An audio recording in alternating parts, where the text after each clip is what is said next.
বটগাছ কি এই বটগাছ?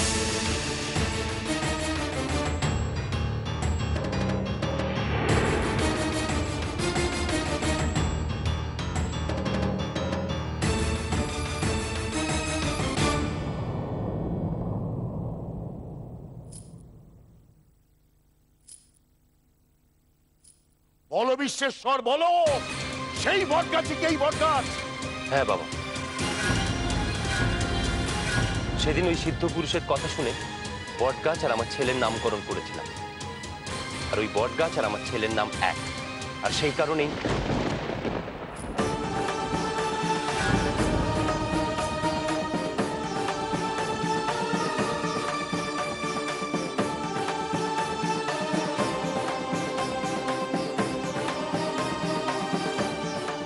তাই আজ পর্যন্ত আমার ছেলে বেঁচে আছে। ওই গাছই আমার ছেলের প্রাণ।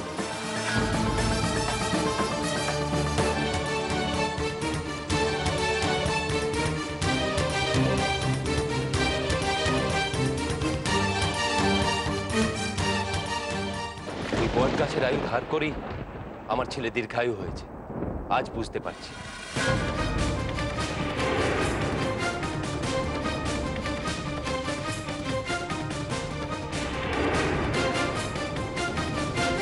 তাই ওই বটগাছ যতদিন অক্ষয় থাকবে ততদিন আমার ছেলেও।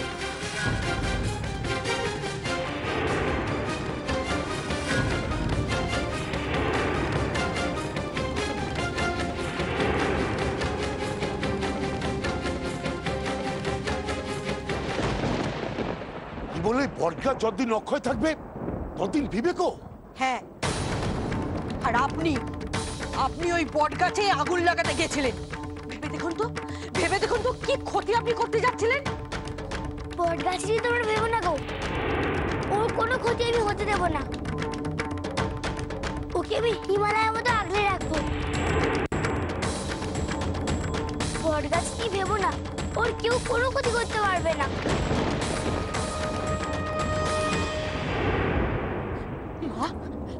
মা, তুই রক্ষা করবি ওই বট গাছকে? তুই? হ্যাঁ করবোই তো, কেন করবো না বলো? ওই বট গাছে যে আমার। চুপ কর তুই, একটা কথাও বলবি না।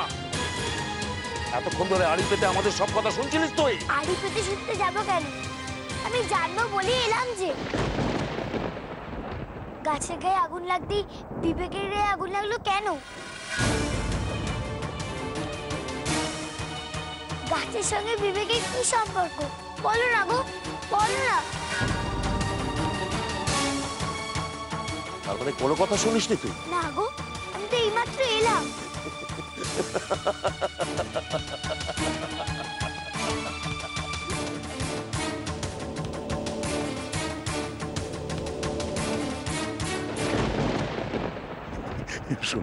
শুনিনি, সত্যি কিছু শুনিনি।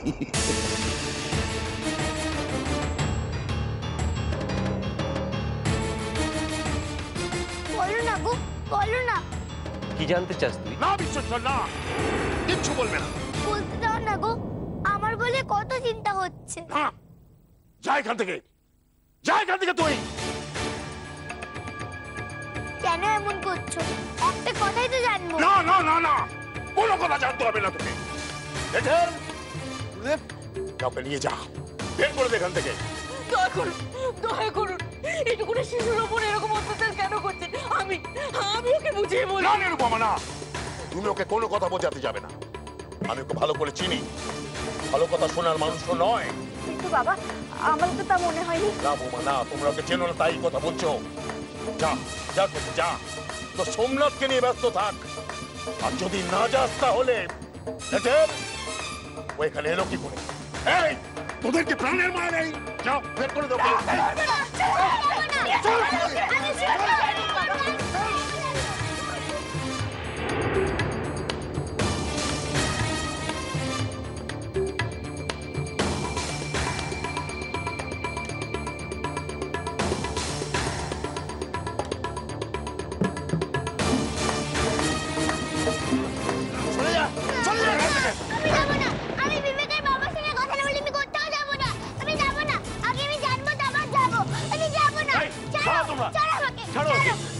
মা, কি হয়েছে মা? দেখো না, বিবেকের বাবা আর ঠাকুমা আমাকে কিছু একটা বলতে এলো। আরে ওষুধ কিছুটাই বলতে দিল না। আহা সতীমা, এত উতলা হোস না। তুই জানতে চাইছি ওই বট গাছের সঙ্গে বিবেকের কি সম্পর্ক, তাই তো? হ্যাঁ তাই। তুমি জানলে একটু বলে দাও তো, আমি তাহলে চলে যাচ্ছি।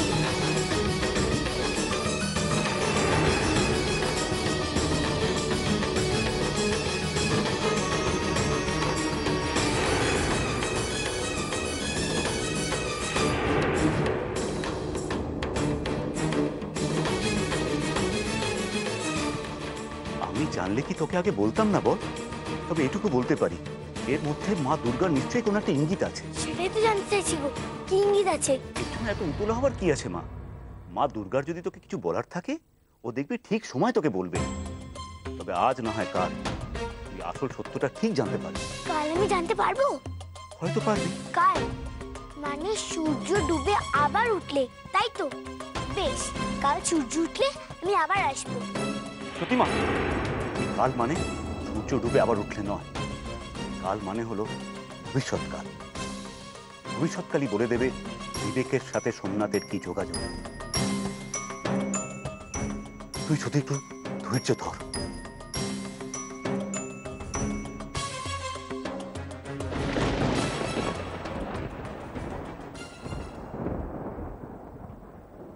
আমার নাতির হাতে আমার মৃত্যু, আর আমার নাতির প্রাণ ভোমরা সতীর বোস বট গাছ।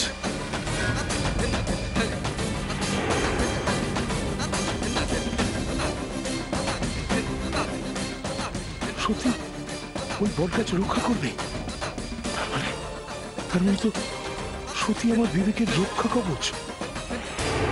দুঃখাবাদ করবি?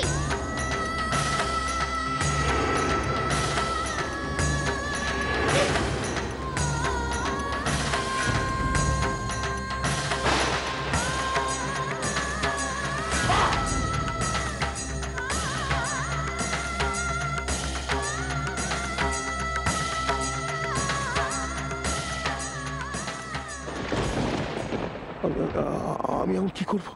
আমি কি করবো এবার? এবার এবার আমি নিষ্কণ্টক হব কি করে?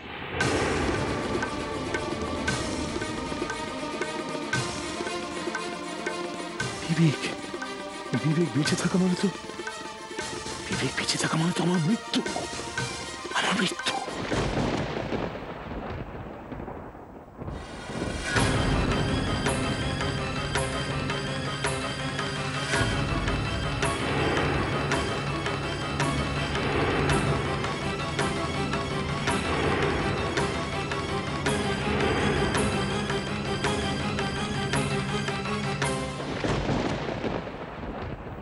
গাছের নাম তো সোমনাথ। হ্যাঁ, সোমনাথ। আর নাতি নাতি তো বিবেক। তাহলে তাহলে এক নামকরণ হলো কি করে? তাহলে তো বিবেকের প্রাণভোমরা ওই গাছ হতে পারে না। হ্যাঁ, না, কিছুতেই না। সে সিদ্ধ পুরুষের কথা আমি তো ভেঙে দিয়েছি। হ্যাঁ, ভেঙে দিয়েছি তো, গাছের নতুন নামকরণ করে। ঠিক ঠিক ঠিক, সত্যি এই কথাটা এতক্ষণ আমার মাথায় আসেনি তো।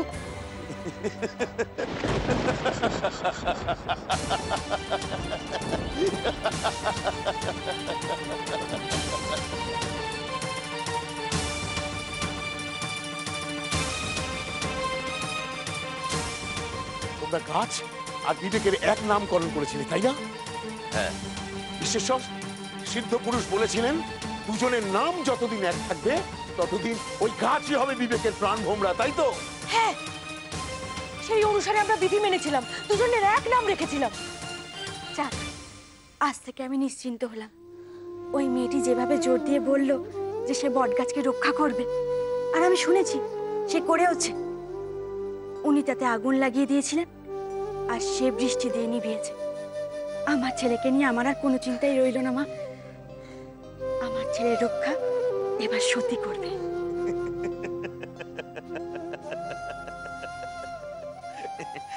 কিন্তু ওই গাছ যে আর বিবেকের প্রাণ ভোমরা নয় বিশ্বেশ্বর। আপনি কি বলছেন বাবা? কেন নয়? তোমরা আমাকে বলনি কিন্তু আমার অজান্তেই আমি ওই সিদ্ধ পুরুষের কথা খণ্ডন করে দিয়েছি। এখন ওই গাছ আর বিবেকে দীর্ঘায়ু লাভ করাতে পারবে না। অর্থাৎ আমার মৃত্যু হবে না। এসব আপনি কি বলছেন?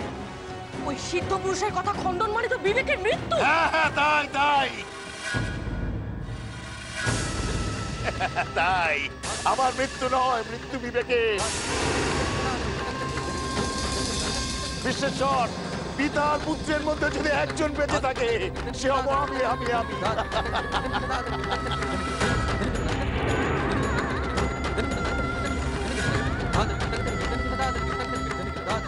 সেই সিদ্ধ পুরুষের কথা মিথ্যে হয়ে যাবে নাকি? মিথ্যে হয়ে যাবে না বিশ্বেশ্বর, ইতিমধ্যেই মিথ্যে হয়ে গেছে।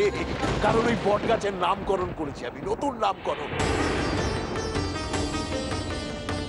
ওই বট গাছের নাম দিয়েছি সোমনাথ।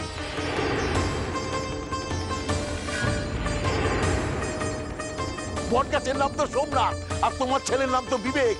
নামকরণ এক কি করে হলো বিশ্বেশ্বর?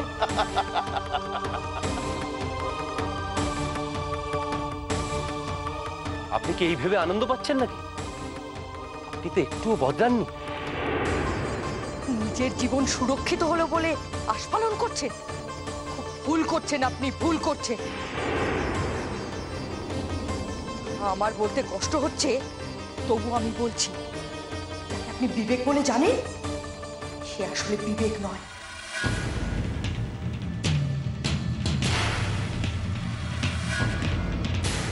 যাত্রা দলে গান করতে করতে ওর নাম বিবেক হয়ে গেছে।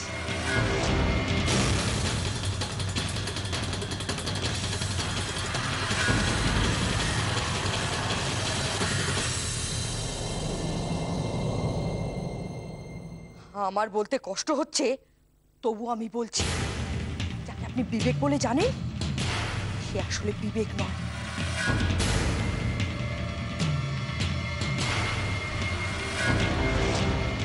যাত্রা দলে গান করতে করতে ওর নাম বিবেক হয়ে গেছে।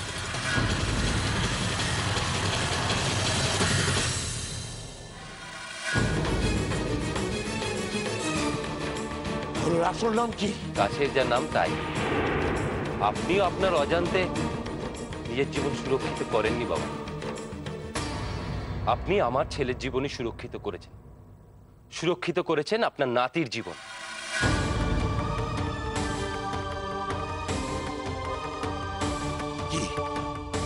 কি নাম ওর? এখনো বুঝতে পারছেন না কি নাম?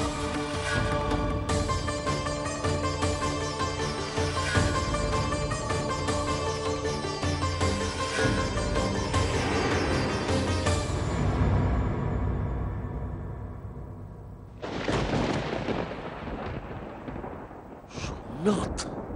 এতদিন পরে আমার এই নাম ধরে কে ডাকলে গো?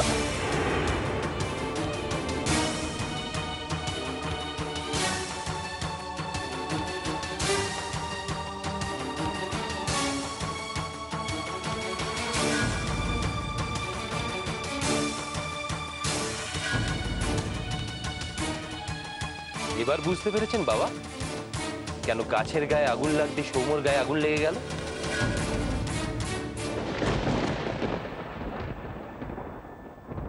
সমু?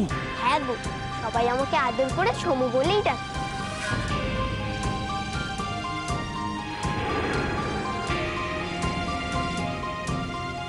সব ক্ষমতা বাঁচিয়ে রাখ সমুর জন্য। সমু আসবে, তো সমু আসবে। আমি অভিশাপ দিচ্ছি তোমাকে, তুমি শেষ হয়ে যাবে। তোমার বংশধরের হাত ধরেই তুমি শেষ হয়ে যাবে। এই আমার অভিশাপ।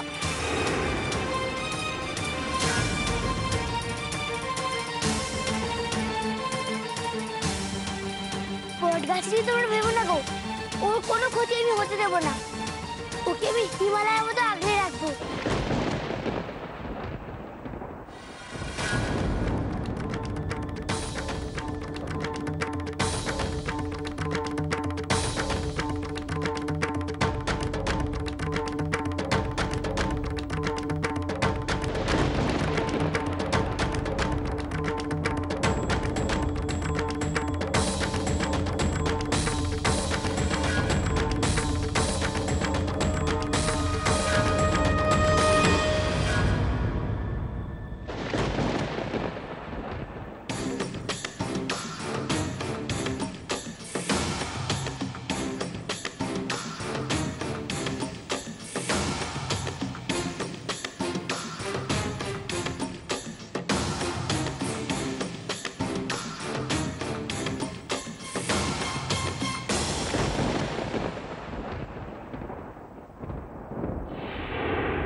হয়েছে গুরুদেবের?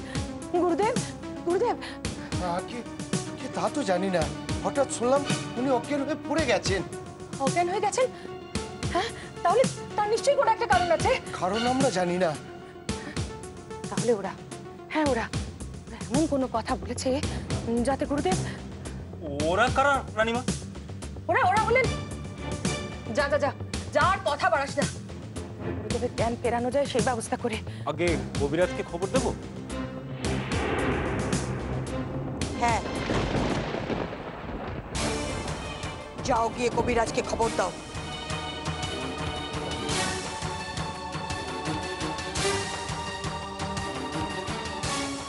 দাঁড়া, কোথায় যাচ্ছিস?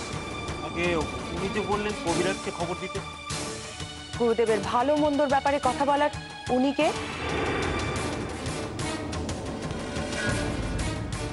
আমি কে? আগে আমাদের রানীমা।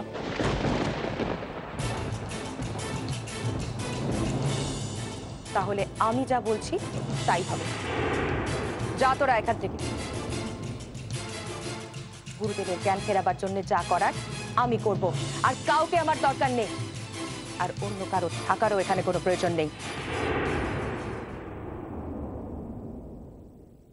অন্য কাউকে বলতে কার কথা বলছো তুমি? এই, যা তোরা এখান থেকে।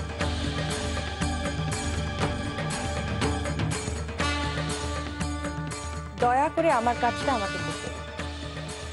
আপনি যান এখান থেকে। এখানে রয়েছেন, ভালো মন্দ খাওয়া দাওয়া করুন, যতই হোক গুরুদেবের অতিথি। অতিথি না, স্ত্রী, ওনার স্ত্রী।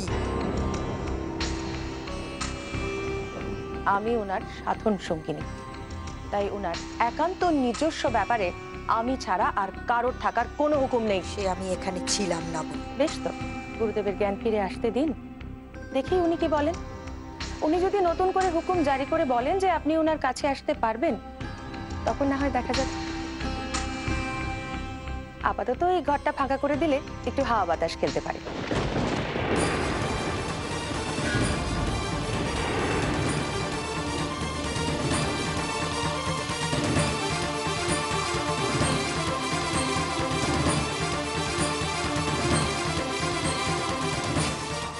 এই, কে আছিস? খেয়াল রাখবি, কেউ যেন এই ঘরে আসতে না পারে।